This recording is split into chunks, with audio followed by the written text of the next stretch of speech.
तर नमस्कार मित्रांनो, कोकोनटेड रेसिपी बाय विशाखा या आपल्या यूट्यूब चॅनलमध्ये तुमचं स्वागत असा। आज मी तुमका 10 मिनिटात होणारी आणि तोंडात टाकताच विरघळून जाईल अशी चिकूची बर्फी कशी बनवतात ते आज तुमका दाखवतले।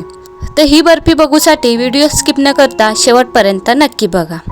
आणि ह्या चॅनलवर तुम्ही नवीन असाल तर चॅनलला लाईक करा, सबस्क्राईब करा आणि व्हिडिओ जास्तीत जास्त लोकांपर्यंत शेअर करा। तर चला रेसिपी सुरुवात करूया।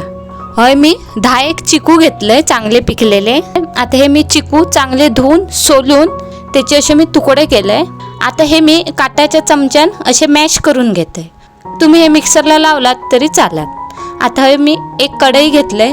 आता हे मी कढईत 2 चमचे तूप टाकले।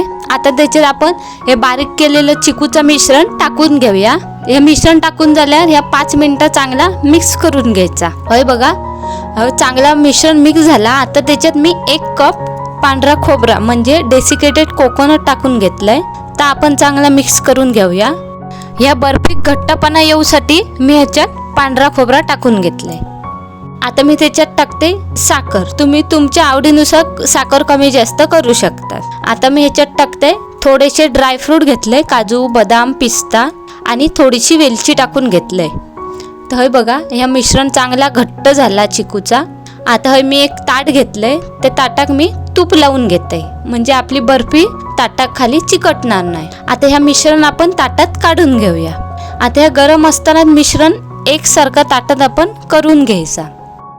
आता हे मी डेकोरेशनसाठी काजू, बदाम, पिस्ता ह्यांचं चुरो केलेलं आहे तो वरती टाकून घेतोय। आणि वरती टाकून झाल्यावर हातान किंवा चमच्यान असो दाबून घ्यायचो म्हणजे हे ड्रायफ्रूट आपले चांगले बर्फी चिटकून राहतात। आता ही बर्फी थंड करत ठेवूया। मी अर्धा तास थंड करत ठेवलेलं आहे।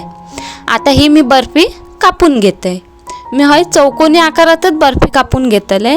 तुम्ही तुमका हव्या त्या आकारामध्ये ही बर्फी कापून घेऊ शकता। तर हे बघा, तयार असा आपली 10 मिनिटात अशी होणारी चिकूची बर्फी। तुम्ही अशी चिकूची बर्फी केलेल्यात काय? जर केलात असाल तर कमेंट करून नक्की सांगा। आणि ह्यो चिकूच्या बर्फीचा व्हिडिओ तुमका कसं वाटलो तर आपण कमेंट करून नक्की सांगा।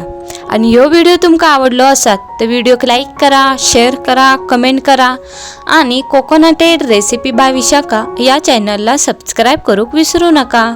तर चला परत भेटूया एका नवीन रेसिपीमध्ये। बाय।